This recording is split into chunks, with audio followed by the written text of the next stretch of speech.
It's a nice long break, so everybody's relaxed, awake all over again. Does anybody need anything answered before we start back? Hopefully we're on the downward slope. It shouldn't be much longer. You'll probably get a nice long lunch break, so that's a happy thought. Okay, is everybody ready? Okay, we'll just start back then.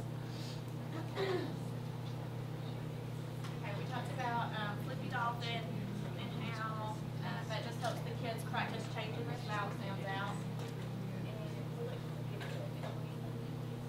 Okay, so we're going to go on over to trying, lion, and me and my southern self. I like the trying, lion. This was a lesson that I did with my kiddos, and you'll get to see a whole video from start to finish in a little bit, and the janitor walks right through the middle of it, so welcome to life in the real world. Anyway, but this was a strategy that my kids really kind of took off with, and so trying lion is useful for teaching students how to monitor their reading, and that's really what all of this is about, you know, just teaching them kind of how to have ownership of their reading, how to make sure that they're reading for meaning, and they can do that independently. And then it's teaching them to go back and reread if the initial try doesn't make sense. And this is useful for students reading text at level E and on up. And just like I kind of walked through the Flippy Dolphin for you guys, I'll just walk through this one. So I would tell my kids, you know, today we're going to try a new strategy for word attack, and we're going to talk about our trying lion. And the trying lion tells us to try it again. So if we read a sentence and it didn't make sense, the tricky word didn't make sense, we're going to go back and try to read the sentence again and try a word that might make sense, that would make more sense in our sentence. And to get their brain warmed up for that, I would kind of do this little, kind of like a little game or a little trivia. Like I might say, I'm going to give you a sentence, and I'm going to give you two word choices. And you have to pick the word choice that would fit best in my sentence. So I might say, it was hot outside, so I put on shorts or shirts instead of long pants. And then they would have to think, okay, well they both started with a sound, but shorts would make more sense than shirts instead of long pants.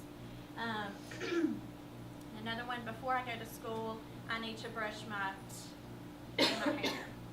What could I brush? Could I brush my top, like my toy, and I would have pictures, or could I brush my teeth? Which one would make sense? Do you swing in the pool, or do you swim in the pool? And so your answer would be swim. So it's just kind of to get their brain warmed up that if one way doesn't make sense, then they could go back and try another one.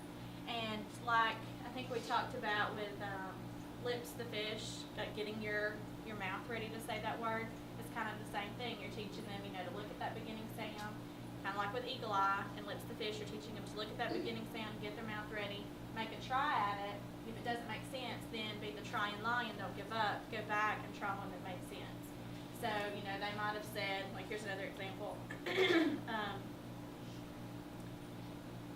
He always puts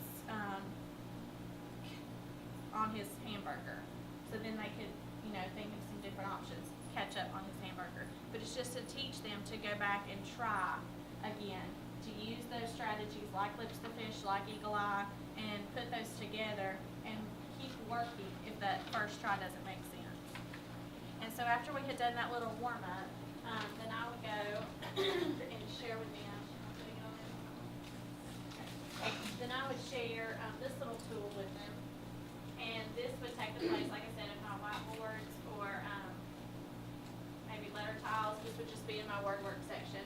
And I did this with my kiddos, and you'll get to see this exact example in the video in just a little while. But I would model for them. You know, I'm going to be the trying lion. My mom likes and I would stop. My mom likes what? Let's see. My mom likes freed mushrooms. Well, I've never heard of freed mushrooms. Let me try that again. My mom likes fried mushrooms. Oh, I've heard of fried mushrooms. You know, so-and-so gets those at the restaurant or whatnot. And then we might work on one together. Do you need and then I would turn my voice off. You know, I'd be reading with the kids and turn my voice off and see what I got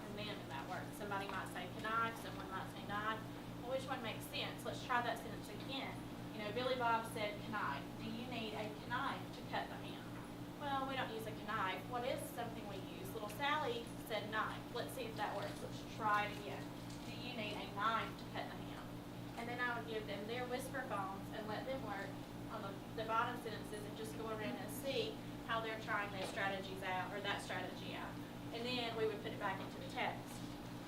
And for this one, the sentences that I constructed, I got some ideas from the text. Like the text that we used was about food. It was about cooking. So I utilized some words that would be related to that topic, but not all of my words came out of that text. And then we would put it back in text and use our whisper phones. And this would be on my table as my anchor chart to just refer back so that they heard that idea over and over as we were going through the lesson. Does that make sense? Have any questions before we look at the video? I think the little clip is going to be Miss Montgomery's clip from her classroom. We just wanted to give you a brief look at these as we go through.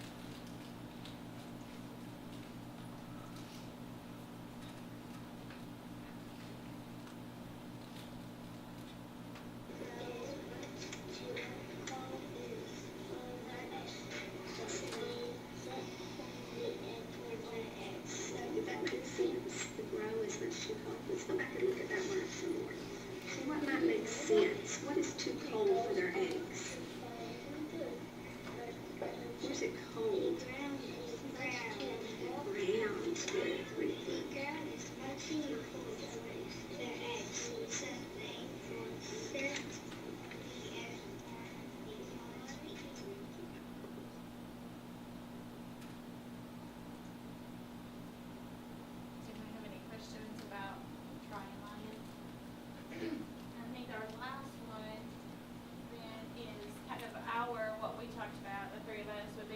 Resort to show our kids, and that's helpful kangaroo.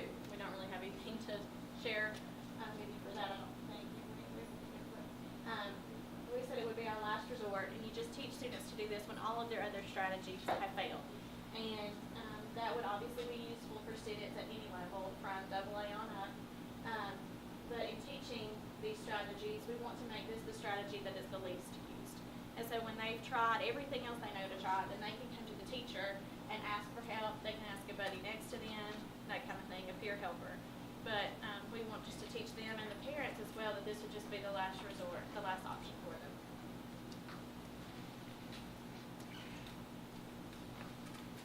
Okay, now we have actual whole lessons that are on video, and two of them are mine, and I actually just show a little clip from each section from our lesson format. So it's not like our phonemic awareness, it's just a short piece of that, so that it wasn't a whole 20-minute lesson that you had to listen to. So this one is on Chunky Monkey, and I'll let you see. And hopefully that'll kind of just give you a visual of what it looks like with the whole lesson put together.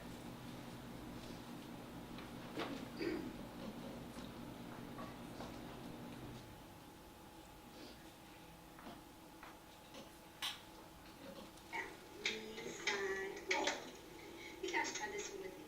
Basketball. Let's say it first. Put your hand under your chin. Basketball. Ready? Basketball.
you to try to use